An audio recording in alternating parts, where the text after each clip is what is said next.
Yo creo que de lo que se trata es de sentirse interpelados por la temática, si no, no tiene caso, ¿verdad? Porque, por decir, una crítica que me hacen en otros lados es que parece que yo lo analizo desde arriba y que parece que estoy poco dispuesto a enlodarme los zapatos. No, algo que no dijo Bruno, porque no lo sabe, es que yo fui profesor de educación primaria y que hice mucho daño siendo profesor de educación primaria al no estar preparado para trabajar con la diferencia. Lo hice en mi mismo estado y tengo la experiencia muy marcada y de allí me nació bastante el compromiso, aparte por las herencias sanguíneas que tengo, ¿verdad? Mis ancestros eran tojolabales y yo les debo mucho a ellos, y entonces hay un compromiso personal. Pero pienso que el chiste de aquí es de mirar cómo cohabitamos en un ecosistema, ¿verdad? Diferentes lecturas sobre una problemática bastante semejante. Cómo hacer que las diferencias realmente tengan atención en la escuela. Y hay muchos maestros bien intencionados que trabajan, que quieren trabajar, mejor así, que quieren trabajar con la propuesta oficial superficial, tienen buena intención. Hay actores, me voy a referir a tu caso, que piensan que no debe haber medias tintas, y qué bueno, y que se oponen a que de pronto se vean como tipificadas, caracterizadas, clasificadas, y es bueno, porque eso da idea de que no está tan mal la clasificación misma. Y si yo no me puedo acomodar en la postura intermedia, tampoco estoy suscribiendo una posición oficial. Yo creo en esto. Y eso es lo que quizás convendría para ubicarnos en el terreno. Porque a veces no sabemos bien a bien. Parece que la propuesta oficial es la misma que la propuesta de los oficiales. Si todos quieren la interculturalidad, ¿cuál es el problema? No, tiene sus matices, tiene sus diferencias. Yo creo que hasta ahorita lo que ha pasado es que los que se animan a entrar a la escuela y a decir, bueno, no tenemos formados a nuestros maestros, vamos haciéndolo en el camino, tenemos estas dificultades, ellos son profesores oficiales, podemos trabajar con ellos.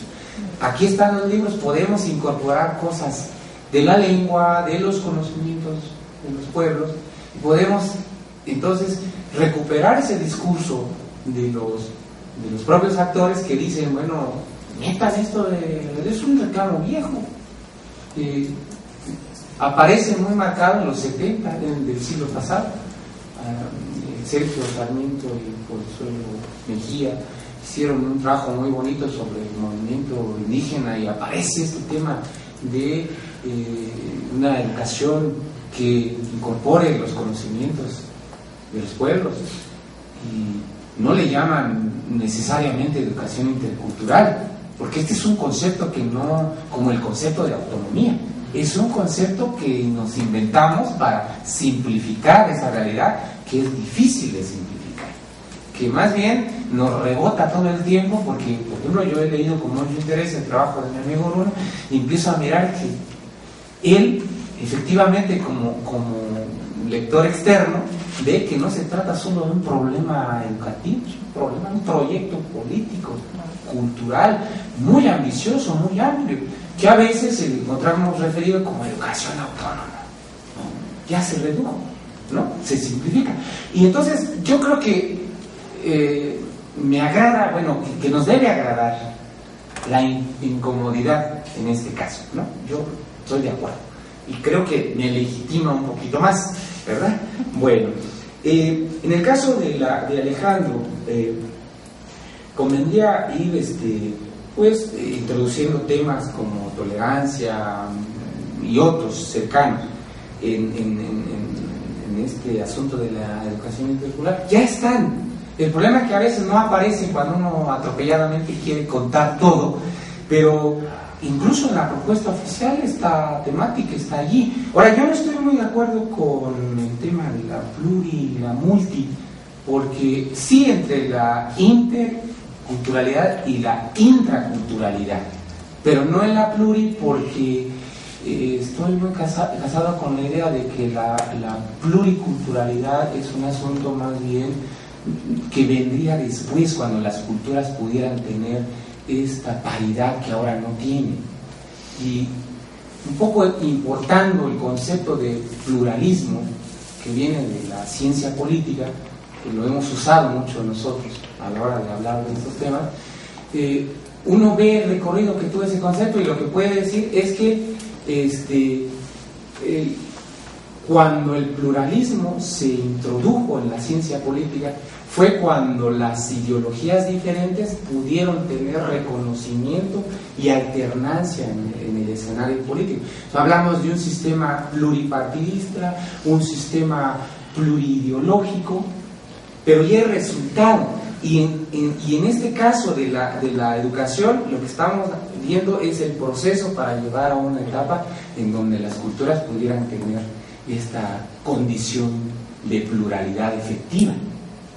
La idea no es mía, la idea en realidad yo la he leído en autores, bueno, voy a citar a uno que no es muy grato, don Giovanni Sartori, que hace una revisión de este concepto y que sugiere tener cuidado a la hora de usarlo. Lo digo porque creo que es nuestra obligación. Si estamos en un debate, pues vale la pena que lo mencionemos. Ahora, con respecto a lo que dijo la profesora Jani, sí, efectivamente creo que cuando ya identificamos que aquí hay un problema para el desarrollo de la educación intercultural, caemos en la cuenta de que el problema principal está en la formación de quienes van a trabajar con él, ¿verdad? Si se habla de los pueblos originarios, habría que trabajar con estos educadores líderes. El problema es que habría que desintoxicarlos un poco. El problema de la escolarización es que es una terapia permanente de alejamiento, de desprecio y de desarraigo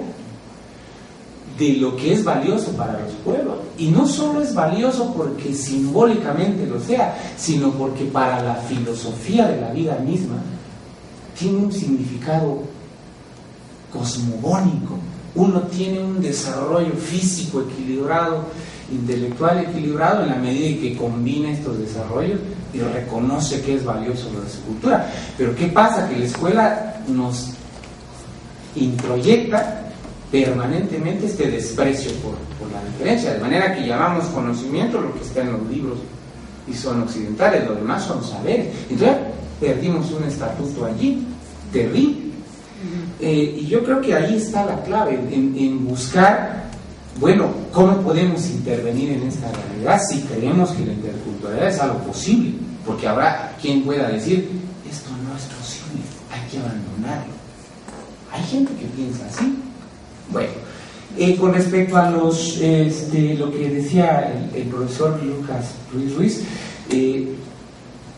¿quiénes son los teóricos de la educación intercultural? Es una pregunta bien complicada, porque en una de esas empiezo a nombrar a personas que bueno, no vendrían mucho al caso. Así como teóricos de la educación intercultural, yo creo que todavía no llegamos a eso.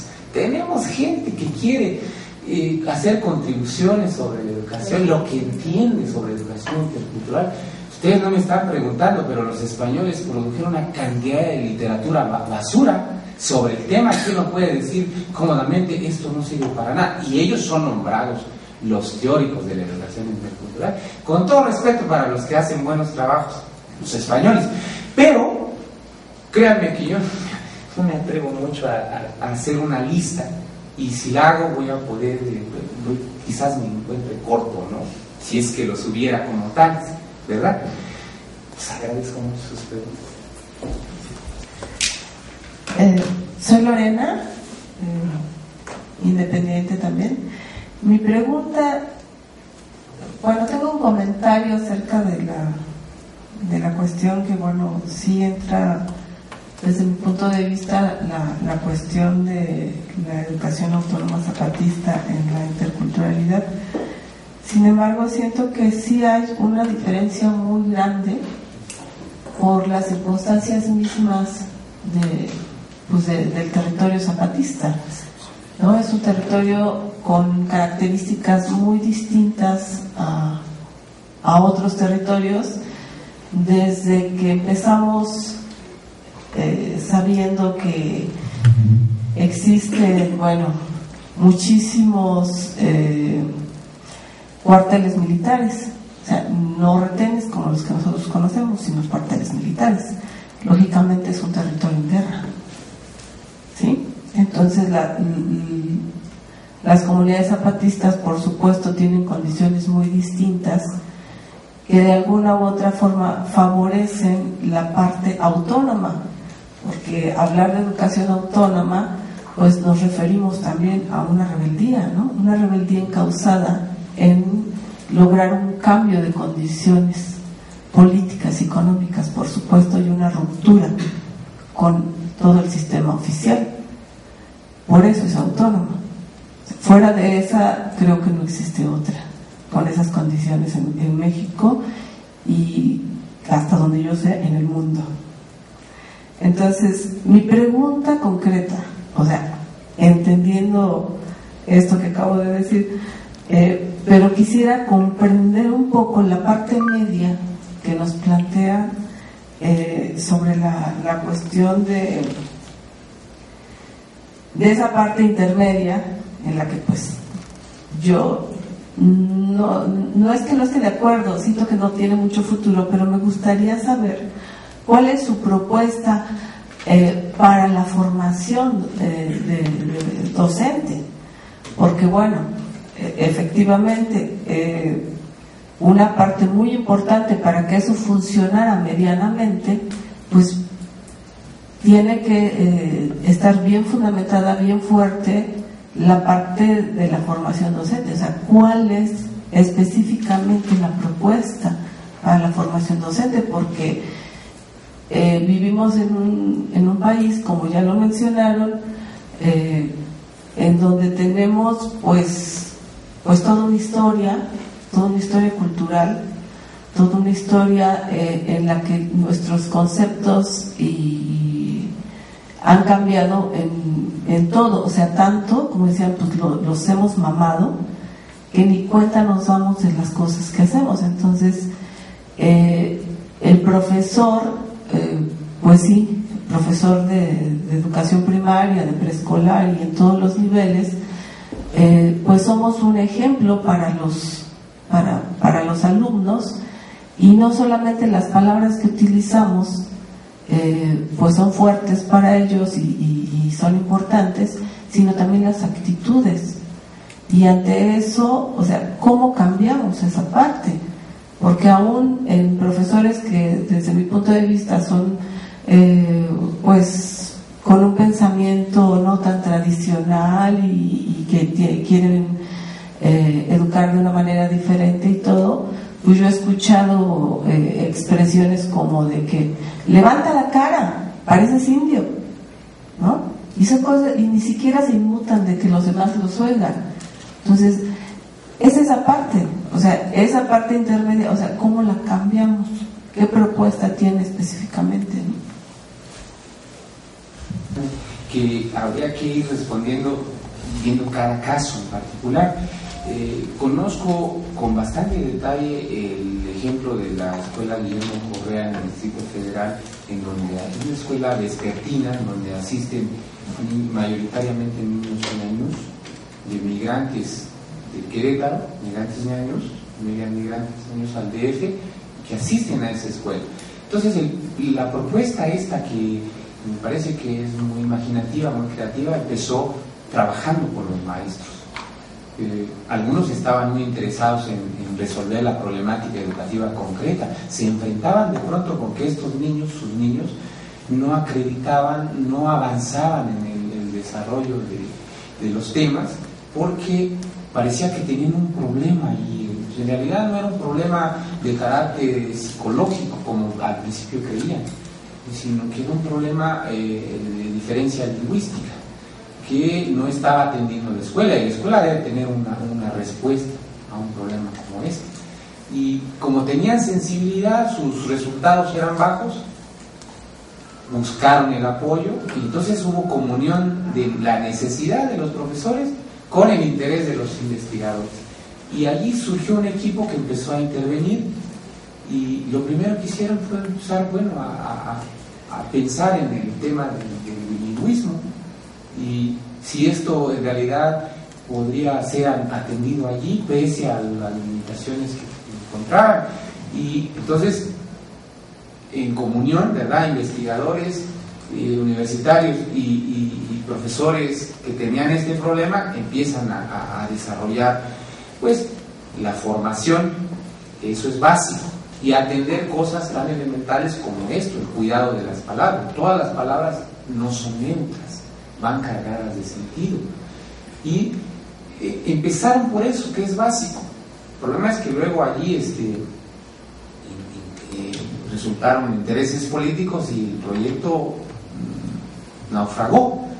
De hecho, el gobierno de Fox arrancó allí con cámaras de televisión, con periodistas, y esta campaña por la interculturalidad para todos en esa escuela, sin pedir permiso a los investigadores ni a los profesores, porque tenía conocimiento. Y después vino el sabotaje, y la idea era pues formarlos primero, porque como decía muy bien la profesora Cani, el asunto aquí comienza por eso, por la formación de los líderes académicos que tienen que trabajar, y que la materia con la que trabajan es altamente delicada, ¿no? Es la formación de los niños.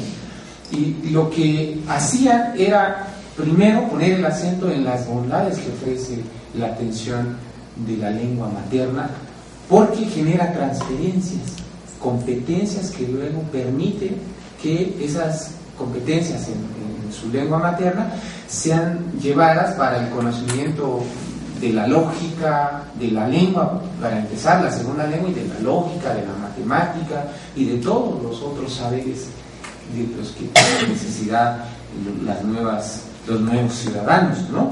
Estas personas. Y una cosa que recuerdo con mucho detalle que acentuaban los investigadores que estaban colaborando en este proyecto, es algo que Taylor lo desarrolla muy bien. Trabajaban con esta autoestima que estaba deteriorada porque los niños eran mal vistos ahí. Entonces realizan un proceso de atención concretamente en este aspecto, y la cosa es que parecía que íbamos a tener resultados muy exitosos, pero naufragó. Eso ya no lo digo yo aquí, porque es parte de es algo que está pendiente para una segunda parte, ¿verdad? Que los procesos estos de iniciativas individuales o de grupos pequeños, no siempre terminan como uno desearía. Pueden tener muchos tropiezos porque las instituciones recelan de estas propuestas. ¿Cómo es que se están metiendo allí? No sé si está pasando ahora eso en Michoacán, pero en la Guillermo Correa fue algo terrible, ¿no? Y sí, estas iniciativas van primero en la formación de los maestros, que reconozcan cómo pueden trascender esas limitaciones. Pero aquí el asunto es, si uno quiere mirar en clave de lo que dice el pensamiento interculturalista latinoamericano, es que están interviniendo en un proceso de descolonización del ser de esos profesores, porque este lenguaje discriminatorio, créanme que todos o casi todos los mexicanos, educadores o no educadores, lo tenemos. Y si no lo tenemos nosotros en el aula, la sociedad allá afuera lo tiene la televisión, lo tiene la radio. Recuerdo este programa ya con esto termino, programa de Adal Ramones, que todo el tiempo hablaba de los nacos, y aquel que no pronunciaba bien una palabra es un naco. Los muchachos en la calle se descalifican así. Es una agresión terrible al pueblo totonaco, ¿no? Y en general para todos los pueblos originarios, que tienen problemas a veces. Una educación pésima. Más bien lo que nos debería avergonzar es la educación que han recibido, porque no son bilingües efectivos, como la promesa, ¿verdad?, que había desde que se fundó la CEP. Gracias. Voy a ser muy breve, abarcando precisamente los comentarios de las dos compañeras, ¿no?, de Ana Isabel y de la compañera. Yo ubico precisamente nuestra propuesta en esas intermedias, la de la escuela de Xochitl, y yo me pregunto, ¿qué podemos hacer en el momento en el que estamos ahora, ¿no? En un sistema educativo, como ya se ha dicho, ¿no? Con unas condiciones de discriminación, de racismo y con muy poca voluntad política por realmente transformarse, a pesar de todo los discursos floridos que se dicen, ¿no? Entonces, lo que nosotros hemos resuelto, precisamente los maestros, pensando en que quién va a llegar al fin del mundo allá donde es Xochitlahuaca, nunca hemos tenido apoyo de nada, ¿sí? Ha habido por amistad gente que ha ido a dar un taller de segunda lengua, de taller de creatividad, ¿no? Pero sí, a mí me parece fundamental trabajar con los maestros, pero en la reflexión de esto que decía Saúl, de el estigma de ser indio. Mientras no trabajemos con ellos y con toda la sociedad nacional, que es una tarea descomunal, no vamos a lograr nada. Entonces, lo que tenemos que hacer es que los investigadores que están en sus nichos por allá se vayan a trabajar a las escuelas, ¿sí?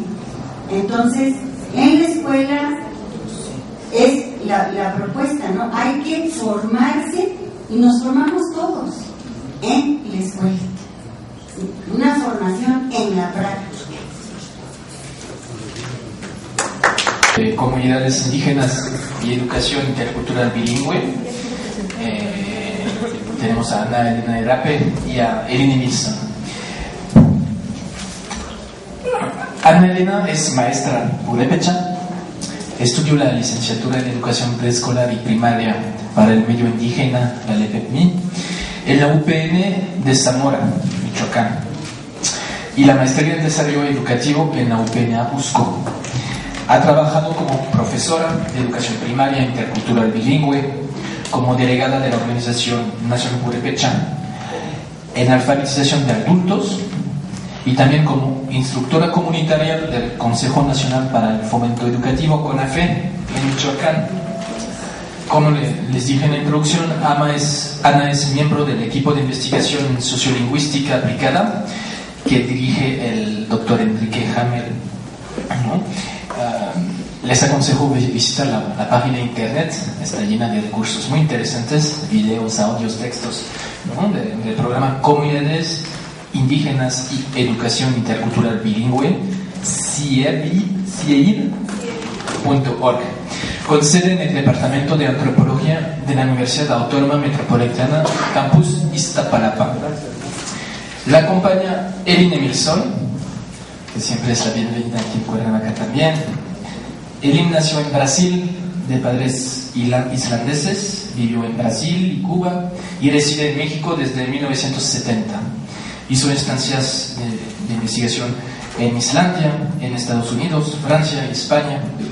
Es lingüista y antropóloga, profesora investigadora de la UPN Ajusco, donde imparte clases en la licenciatura en educación indígena. Es miembro del equipo de diseño curricular de la maestría en didáctica de las lenguas.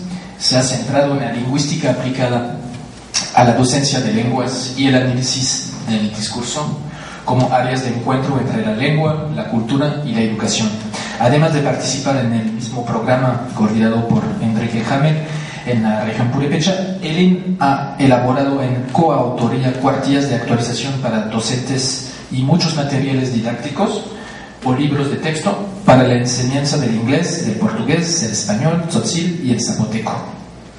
Sus trabajos en el español también.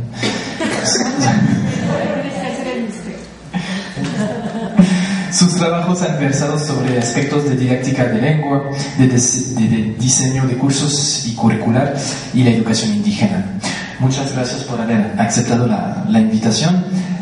La ponencia se titula Los contenidos intraculturales y la enseñanza del español como segunda lengua en un currículo purépecha. Gracias.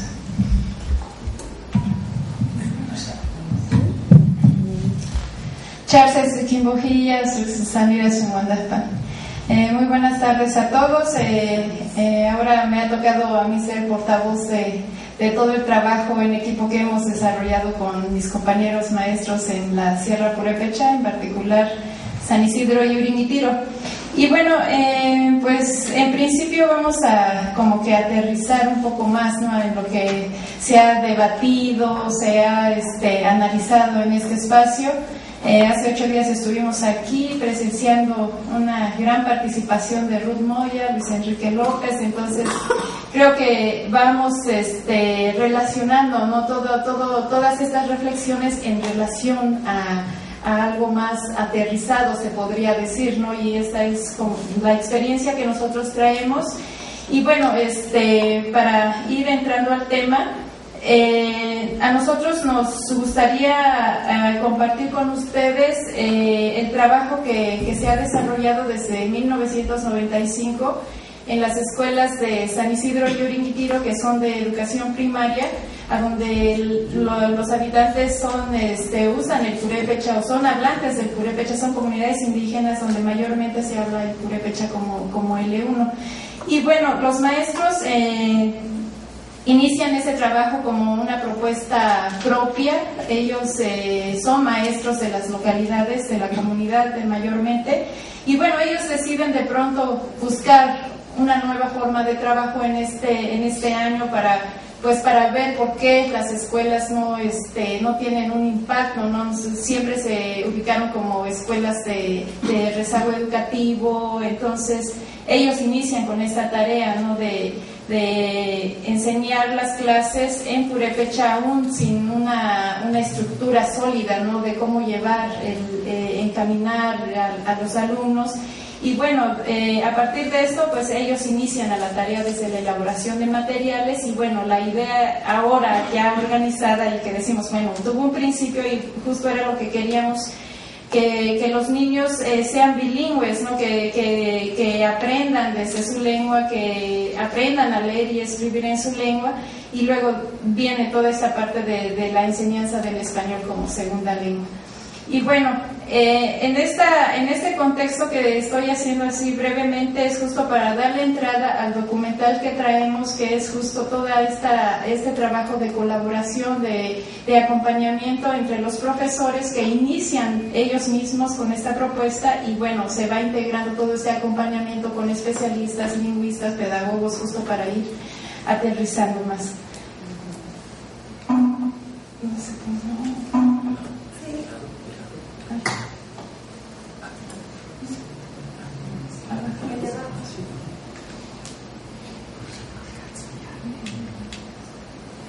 No soy yo, es el aparato.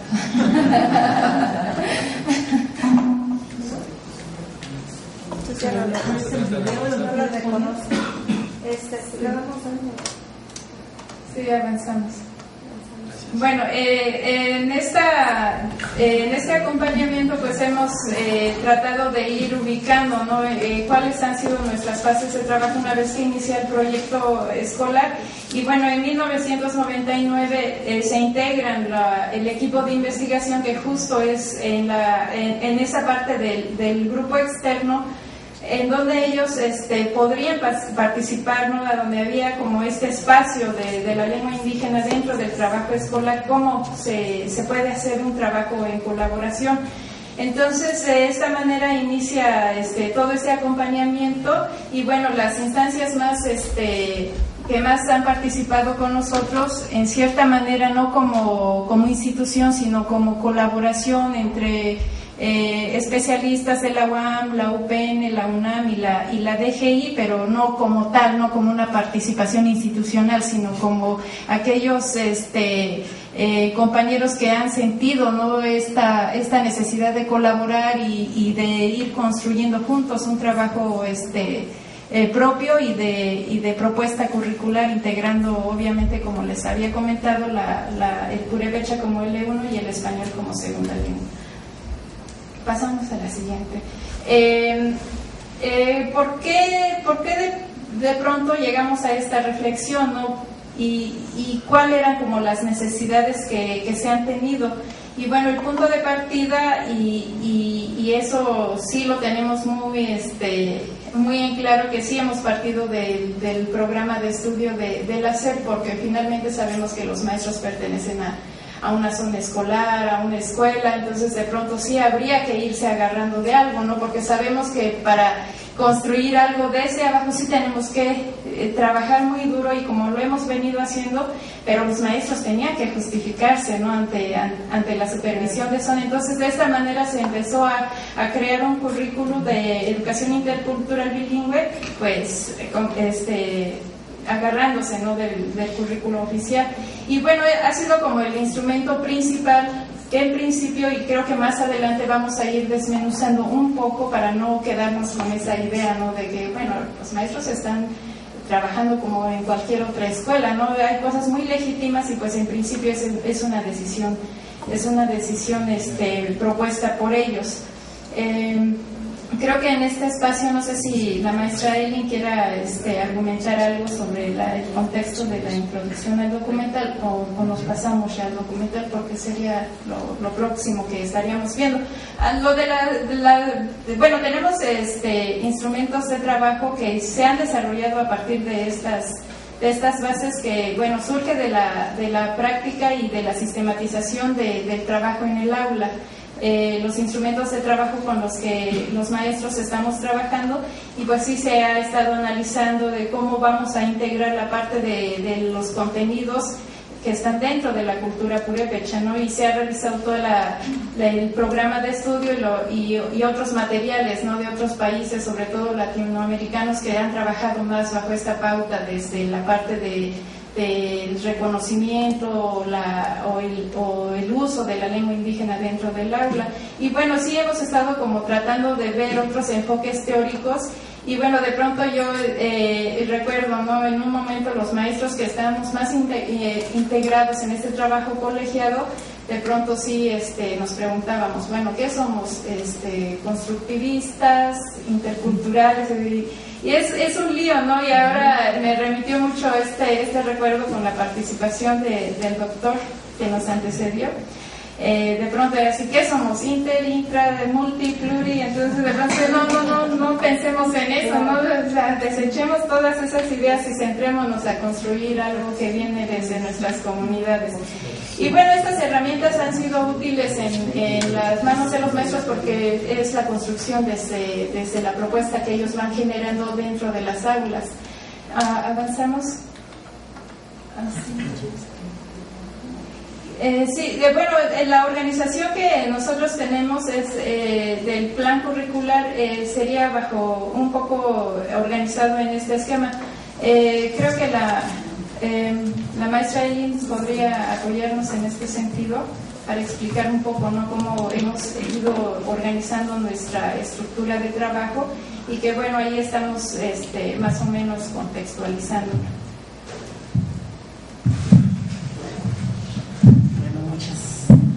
Buenas tardes. Aún no trataba obispo esculica, como habló en purépecha, quizá habría que también meter un poquito de islandés. La etnia irlandesa.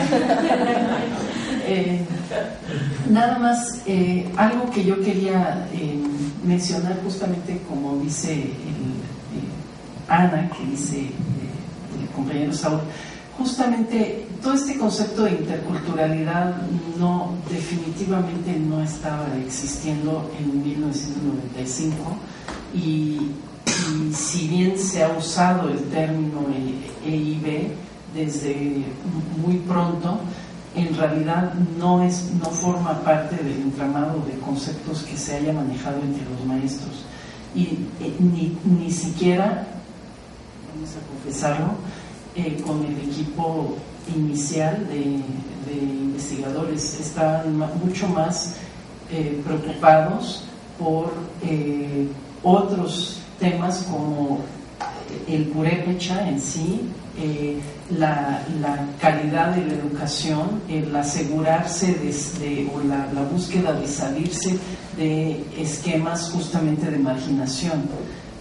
Lo que se estaba mostrando, y el tipo de investigaciones que hizo el equipo de Enrique Hamel al inicio, estaba mostrando cómo el tener una educación bilingüe, empezando con la lengua materna, tiene resultados positivos en general, incluyendo en el desarrollo de las habilidades del español.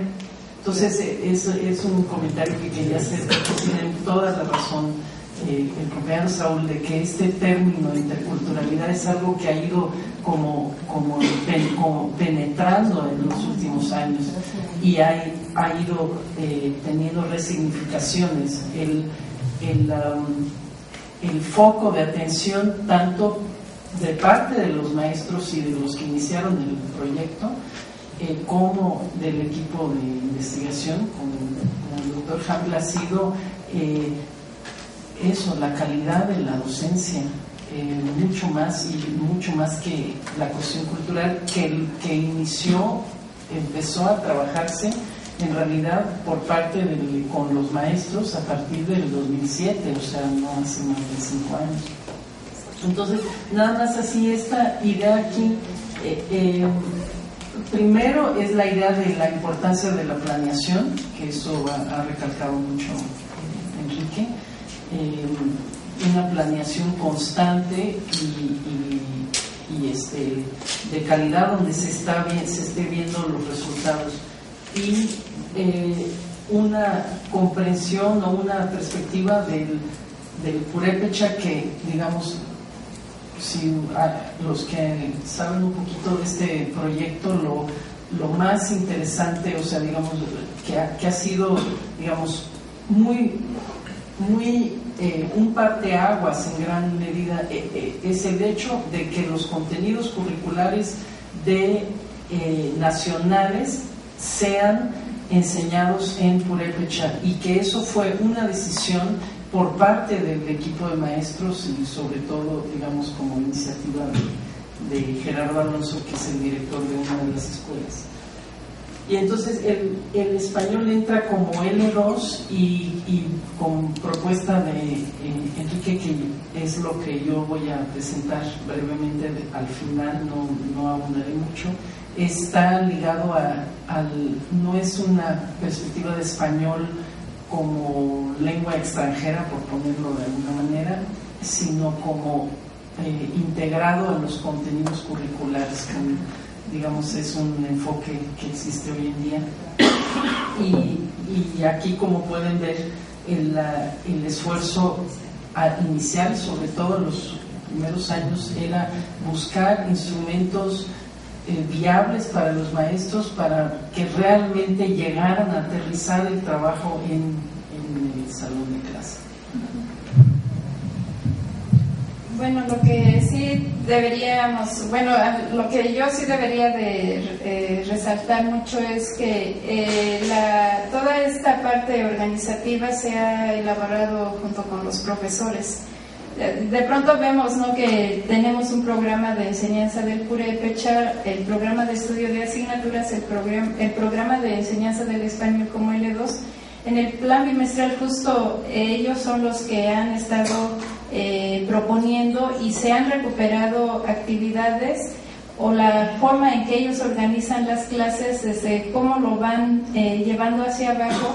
Pues vemos que ahora tenemos estos instrumentos que han salido desde las aulas, y que, bueno, en la manera en que se ha podido hacer toda esta parte de análisis y discusión de cómo estos instrumentos realmente tienen que funcionar en todas las aulas de estas dos escuelas. Estamos hablando de dos escuelas y maestros, ¿no?, que en alguna u otra manera unos sí han estado más en el trabajo colegiado y otros han estado como un poco menos participativos, pero sí tiene que ser algo que funcione para todos los maestros.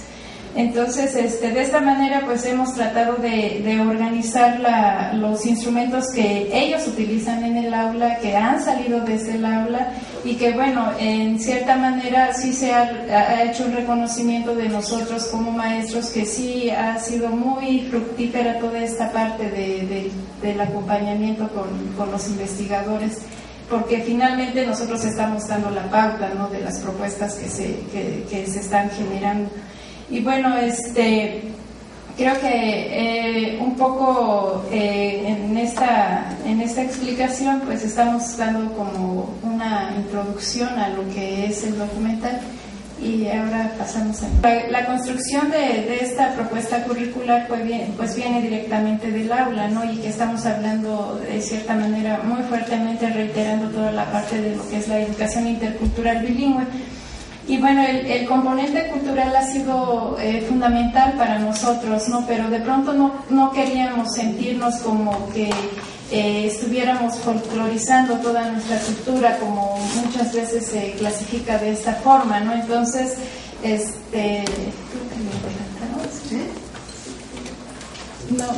que atrás, sí, ahí está bien.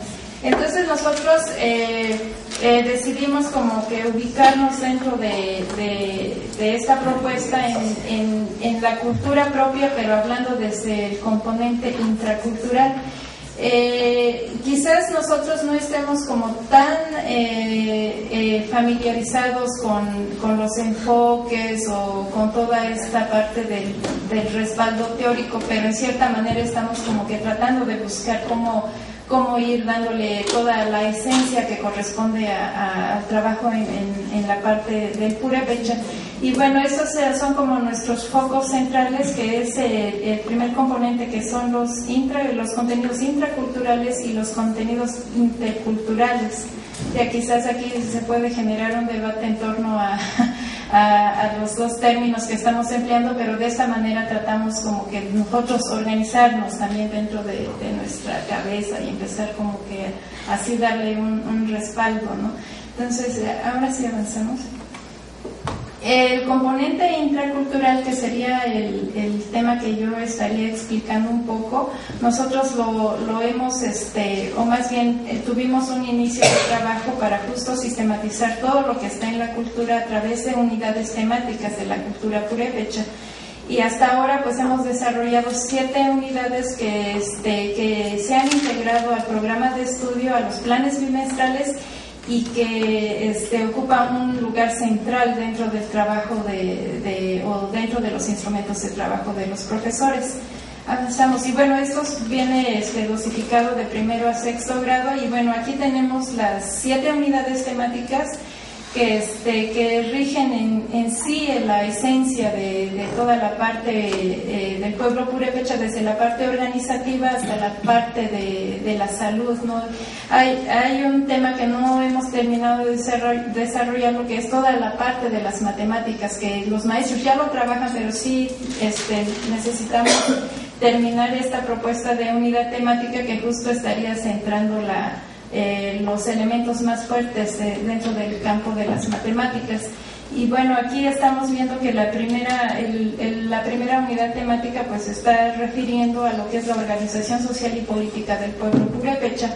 En español lo llamamos así, en purépecha tiene todo el peso de cómo se vive en la comunidad, desde la parte organizativa, las personas o los personajes más importantes de la comunidad, cómo aportan dentro de la comunidad, cómo son pieza fundamental para llevar toda la parte formativa dentro de la comunidad, de los pequeños hasta cuando llegan a una vida adulta. Entonces, ¿cuáles son esos roles que se van transmitiendo y a dónde están, en qué espacios? Tenemos la parte de mitos y creencias, que igual y no podríamos llamarle como tal, ¿no? Porque de pronto sí nos remite a lo que en español podría significar, ¿no? Pero en purépecha, de igual manera, tratamos de recuperar la esencia de desde dónde se origina y para qué, y pues siempre hemos llegado a la conclusión de que es la parte formativa. Siempre hemos nosotros descubierto que desde esta parte de rastrear, de investigar dentro de nuestra cultura, para qué, por qué se estructuraba, por qué se organizaba la comunidad. Y entonces es toda una enseñanza, todo un trabajo colaborativo, y bueno, eso de pronto se pierde, la escuela no lo retoma, y es lo que de pronto nosotros veíamos, los maestros enseñan en purépecha, los alumnos aprenden a leer y a escribir, pero de pronto la esencia fuerte de la cultura purépecha se perdía, ¿no? Entonces, de esta manera tratamos de recuperar aquellas claves, no se podrían decir, que son base fundamental para nosotros como purépecha. Avanzamos. Tenemos un ejemplo de organización. Le damos clic, está medio... seguimos avanzando. Aquí tenemos cómo nosotros tratamos de organizar esta unidad temática, porque de pronto estábamos remitiéndonos en español, salud y alimentación del pueblo purépecha, pero de pronto siempre terminábamos a esta parte organizativa de cómo desde la vida de los otros organizan, ¿no?, este tema. Entonces de pronto fue vamos a descontaminarnos un poco de toda esta parte del español y organicémonos a partir de nuestra cultura, a partir de nosotros, cómo hemos crecido en torno a esta unidad temática y cómo lo vemos. Entonces sí fue un proceso muy largo el que llevamos. Iniciamos como ¿en qué año sería? En la famosa reunión de Tepoztlán. Bueno, realizamos una reunión en Tepoztlán justo para ver cómo podríamos organizarnos. Entonces para nosotros es histórico, ¿no?, la referencia de la reunión en Tepoztlán, porque es como justo donde decidimos en romper con lo otro y volver a ver lo que está ahí en la comunidad, ¿no? Entonces empezamos a organizar este tema. Tiene una organización propia esta unidad temática porque viene desde Quiripicua, que para nosotros Quiripicua como purépecha es como tenemos esa salud interna y externa, y de cuáles son nuestros elementos más fuertes, ¿no?, como para ir aterrizando a la parte de lo que es toda la medicina tradicional, cuáles son los temas principales desde el rol que juegan nuestros sinápiris, que son los médicos tradicionales, las medicinas. De pronto entra también lo que es la alimentación, cuáles son ¿cómo le podríamos llamar? ¿Cuáles son nuestros campos más fuertes dentro de la alimentación, dentro de vivir bien, vivir con... en español se podría decir... De pronto me cuesta mucho explicarlo porque estoy pensando en purépecha, ¿no? Entonces de pronto interpretarlo en español de pronto queda hueco, ¿no? Porque en purépecha tiene un peso muy fuerte, ¿no? Entonces cuando hablamos de Pilinashikuri, que es el subeje principal o subeje de Quiripicua, entra desde la limpieza, pero la limpieza desde el interior, ¿no? Y cómo espiritual exactamente, ¿no? Y cómo eso va de la mano con lo que nosotros podemos ver como el cuidado del cuerpo, pero desde toda esta parte de la cosmovisión purépecha. Entonces de esta manera se organizó el eje temático y de ahí se fueron generando ramificaciones que aterrizan a contenidos muy concretos, que estos a su vez se están integrando al plan curricular. Avanzamos al siguiente, por favor. Aquí tenemos otro ejemplo. Lamentablemente se ve no se ve bien por el color de la letra, pero bueno, este es un campo que se organiza de distinta manera por la manera en que hay una jerarquía. Aquí estamos hablando sobre mitos y creencias. Pero ahí hay como un valor simbólico de por qué creemos en algo, en seres animados, inanimados, por qué hay espacios espirituales y cómo esto lleva a una noción formativa, ¿no? De pronto a una formación de ciudadanos purépechas desde pequeños, porque siempre se alude a la parte del desarrollo de textos, de leyendas, pero ¿por qué? Hay un porqué muy, muy sustentado y que finalmente aterriza en toda esta noción y reflexión de los niños pequeños de por qué de pronto existe todo este contenido, ¿no? A partir de ciertos espacios, a partir de contenidos propios que vienen a partir de toda esta parte de la cosmovisión purépecha. Avanzamos. Aquí tenemos una forma organizativa de campos semánticos, pues lamentablemente todo está en purépecha y afortunadamente para nosotros nos ha servido para no perdernos de pronto, ¿no? Entonces aquí estamos ubicándonos, justo venimos del esquema anterior que es mitos y creencias y ubicamos, ¿no? ¿Cuál es el origen del sentir de toda esta cosmovisión desde la parte de los astros, el sol, de la luna, las estrellas, los seres inanimados, animados. Entonces aquí viene como descrito qué significado tiene para nosotros y cómo lo representamos, cómo lo vemos, qué impacto tiene en la vida comunitaria. Entonces esta forma fue en la que fuimos organizando y en la siguiente lámina tratamos de dosificarlo de primero a sexto grado, que vamos a trabajar justo del anterior esquema en cada grado. Aquí específicamente estamos hablando de la madre luna, así lo ubicamos nosotros y que es la fuente de vida para nosotros. Entonces, este eje temático, el eje central, estaríamos hablando de los astros y específicamente de la luna. Entonces vemos que en primer grado vamos a tocarlo de esta manera como propuesta hasta sexto grado, ¿no? Tratando de que haya una secuencia para cada grado. En la siguiente lámina,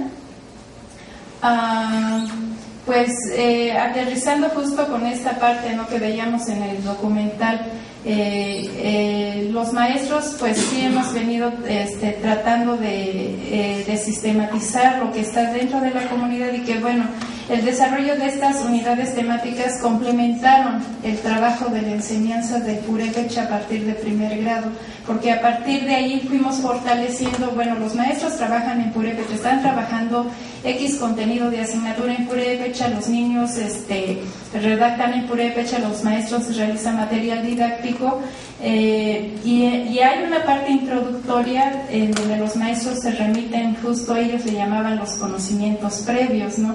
Ahora ya estamos como en otro canal porque no decimos, bueno, sí son los conocimientos comunitarios, pero no se quedan como conocimiento previo, son el conocimiento fuerte y no como un puente para acceder al conocimiento científico y legítimo, ¿no? Sino es justo esto, sí está ahí y las unidades temáticas justo nos han ayudado a darle todo ese peso y ver que las matemáticas están en nuestra cultura, el trabajo de las ciencias naturales, la parte organizativa de la comunidad, y son estructuras totalmente sólidas y legítimas que tienen una estructura propia y que sí puede ir jalando para conocer al otro, ¿no?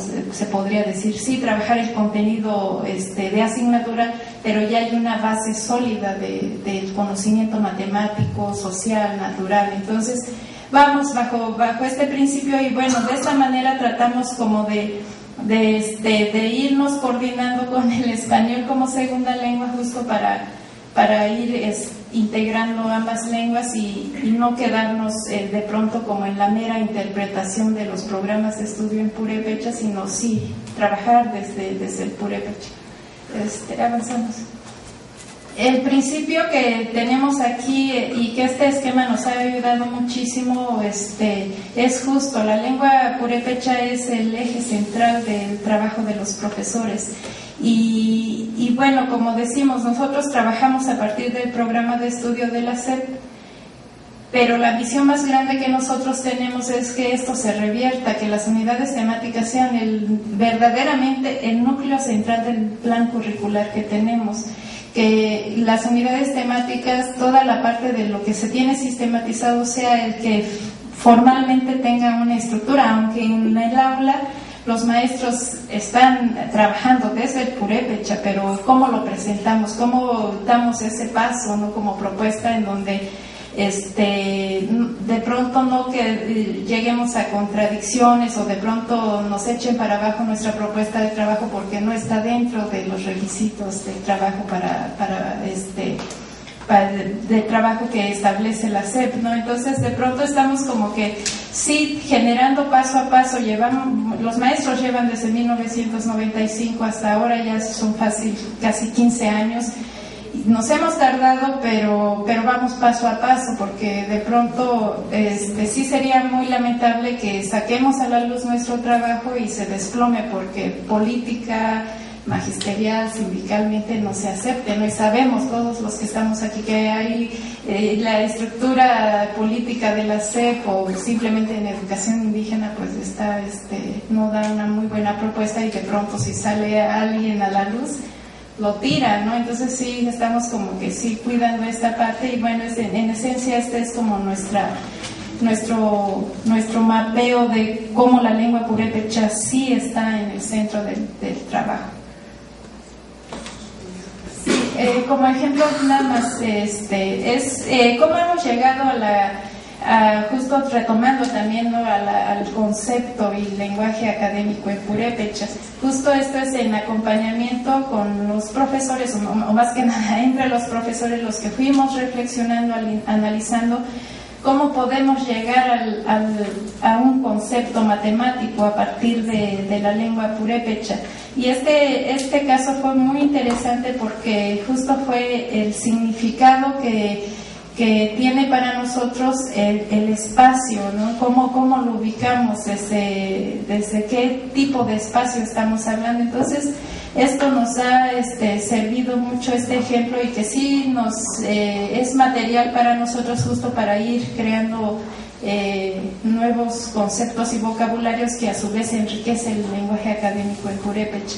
Y bueno, aquí tenemos el ejemplo de las coordenadas. Avanzamos. Igual es el mismo ejemplo aquí, Shangaroko, que sería como la coordenada X y la eje Y, perdón. Tenemos como la ubicación, ¿no?, el significado que tiene para nosotros y cómo lo estaríamos planteando para la enseñanza de las matemáticas, y descubrimos que realmente sí hay un significado para los alumnos. Y de pronto yo me decía, no, ahora me doy razón, ¿no?, porque de pronto las matemáticas para mí fueron un infierno, ¿no?, porque de pronto había una noción una noción matemática en mi lengua, y de pronto llego a la escuela y me quieren enseñar las matemáticas tal como se piensa que se deben de enseñar, y no hay una asimilación, no hay como una comprensión y un diálogo, ¿no?, entre el contenido de asignatura y el contenido purépecha. Aquí yo termino mi participación en mi exposición y pasa la maestra Eli. Gracias. Sí, pasa la otra presentación. Sí, bien. Yo voy a abordar muy brevemente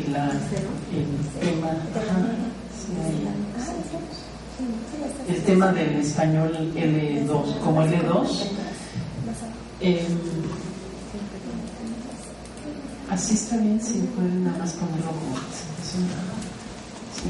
Entonces, brevemente para cerrar y también tener tiempo de escuchar sus preguntas e intervenciones, etcétera. Como sale aquí muy claramente, las etapas del proyecto empezaron como aparecía en el documental, con muchas filmaciones y nada de retroalimentación, lo cual desesperaba mucho a los maestros, ¿no?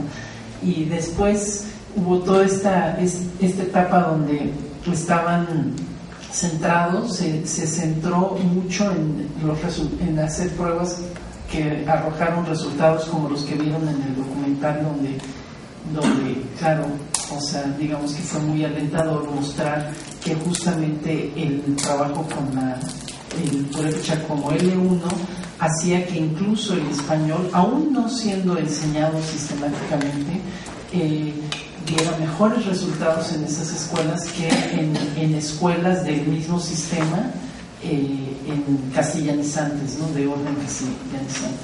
Y después es que en 2007 ya se empieza a trabajar con el purépecha y la cultura, o sea, la cuestión de la cultura purépecha. Esto no es sino hasta 2007, o sea, los 12 años después del inicio del proyecto. Y fue, o sea, decidimos que Ana les daría una explicación de justamente esta perspectiva, pero es, digamos, la más reciente. Yo fui invitada en el 2006 para apoyar en el desarrollo de metodológico y de contenidos de un programa de español L2 como ligado a contenidos curriculares, ¿no? Y eso está, entonces ahora voy a explicar brevemente a qué me refiero, pero como todo va moviéndose, ¿no? Porque justamente al entrar esta ya visión mucho más fuerte de la cultura purépecha, estamos, o sea, tenemos que ir haciendo ajustes a la noción misma de la enseñanza de L2 ligada a contenidos curriculares. Pero bueno, en este momento les presento brevemente la perspectiva como está actualmente. Entonces, lo primero es